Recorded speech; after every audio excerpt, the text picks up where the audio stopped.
Welcome to the Restricted Handling Podcast. Let's dig in. Here's what's been going on in Russia in the last 24 hours. First, let's talk about the air war, because this thing is escalating in ways that would have sounded like science fiction a few years ago. Over the weekend, Ukrainian forces launched one of their largest drone attacks against Russia's capital region. Russian officials say more than 100 Ukrainian drones targeted Moscow over a two-day period. On Saturday alone, Moscow Mayor Sergei Sobyanin said Russian air defenses shot down 65 drones over an 11-hour window. By Sunday night into Monday morning, Russia's defense ministry claimed 145 Ukrainian drones were intercepted across the country, including 53 over the Moscow region.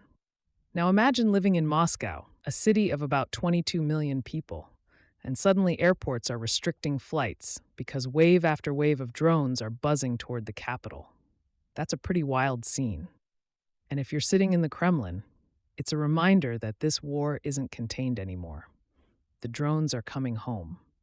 Ukraine didn't stop there. Ukrainian drones also hit Russian energy infrastructure, including the Tikhoretsk oil pumping station in Krasnodar Krai, where a fire broke out after a strike on Saturday night. That facility had already been hit earlier in the week, which tells you Kyiv is deliberately targeting Russia's energy logistics. At the same time, Russia has been hammering Ukraine from the air as well. Overnight between Friday and Saturday, Russian forces launched 97 drones, including Iranian-designed Shahed systems, toward Ukrainian cities.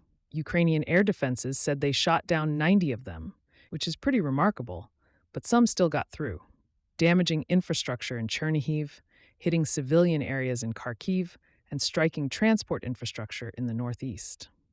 Zoom out over the past week and the numbers get crazy.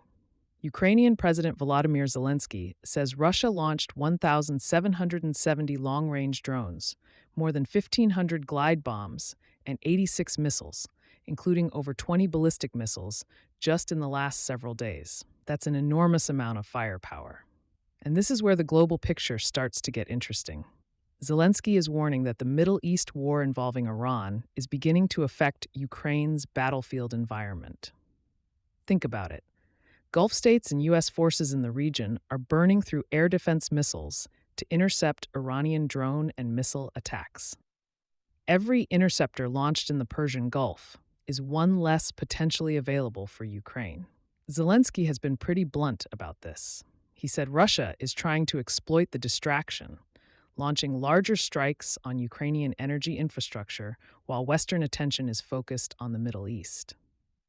And then there's the oil situation. Iran's blockade of the Strait of Hormuz has sent global oil prices shooting upward toward the $100 per barrel range. To stabilize markets, the United States temporarily eased sanctions on Russian oil shipments already at sea. Moscow unsurprisingly loved that decision. Kyiv, not so much.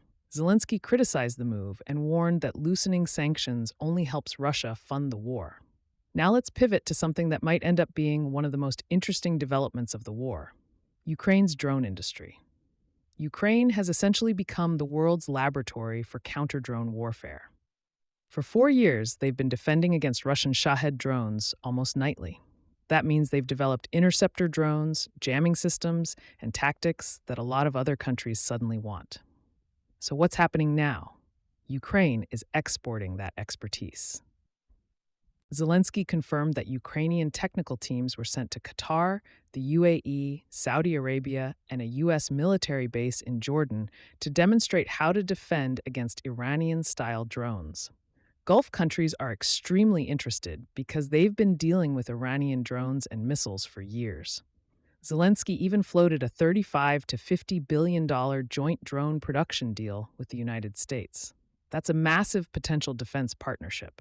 And in one of those quotes that will probably show up in history books, Zelensky said Ukraine's drone industry is basically today's Ukrainian oil, which is kind of brilliant messaging. Instead of exporting crude oil like Russia does, Ukraine wants to export drone technology and combat experience. Now let's talk about Europe, because there's some drama happening there too. The European Union recently approved a €90 billion financial support package for Ukraine. That's a huge lifeline because Ukraine's wartime budget is under enormous strain. The Ukrainian government expects about $112 billion in spending this year, and around 60% of that goes directly to the military. But here's the problem. Hungary's Prime Minister Viktor Orban has been blocking parts of the funding process while demanding that Ukraine repair the Druzhba oil pipeline, which historically transported Russian oil through Ukraine to Hungary and Slovakia. Ukraine says the pipeline was damaged by Russian strikes earlier this year. Zelensky has basically said reopening the pipeline would undermine sanctions against Moscow and accused some European partners of trying to pressure Kyiv into restoring the oil flow. So there's a bit of political arm twisting happening inside the EU right now. And remember, Ukraine's economy is fighting for survival while all this is going on. Inflation has dropped to about 7.4%, which is better than the wartime peak of 26%. But power shortages and labor shortages remain major problems. Reconstruction costs are estimated at $588 billion, which is roughly 2.5 times the size of Ukraine's entire economy. Meanwhile, Russia has its own challenges, mainly manpower. Russia has been quietly expanding recruitment networks around the world. Reports indicate over 1,700 African nationals are currently fighting on the Russian side, with recruiting efforts targeting Kenya, Ghana, Cameroon, and Egypt. In Kenya alone, intelligence officials believe more than 1,000 citizens may have been recruited. Many of these recruits were reportedly promised civilian jobs before ending up in military contracts. Governments across Africa are under pressure from families to intervene, but most of them are being pretty cautious about confronting Moscow directly. Russia is also digging into its own universities for manpower. Reports suggest nearly 200 universities and colleges across Russia have been encouraging students to enlist in unmanned systems units. One recruitment plan reportedly calls for 200 students from a Moscow university to join drone units supporting the war effort. So, yes, the Kremlin is now tapping the campus quad for drone operators. And if you've ever seen how the Soviet Union mobilized society during the Cold War, science institutes, universities, factories, you might feel a little bit of déjà vu here. Finally, there's a maritime twist to the story. Swedish authorities detained the captain of a tanker called Sea Owl 1, which they believe is part of Russia's so-called Shadow Fleet, a network of tankers used to move sanctioned Russian oil under fake flags and obscure ownership structures. The vessel was sailing under what Swedish officials suspected was a bogus Comoros registration when it was intercepted near Sweden's southern coast. This shadow fleet is one of the ways Russia has been keeping its oil revenue flowing despite Western sanctions. And as the world watches drones flying over Moscow, oil pipelines turning into diplomatic bargaining chips, and Ukrainian drone teams advising Gulf states, it's pretty clear that the war in Ukraine has evolved far beyond a regional conflict. Thanks for listening and helping grow our community. Please take a moment to leave a 5-star review.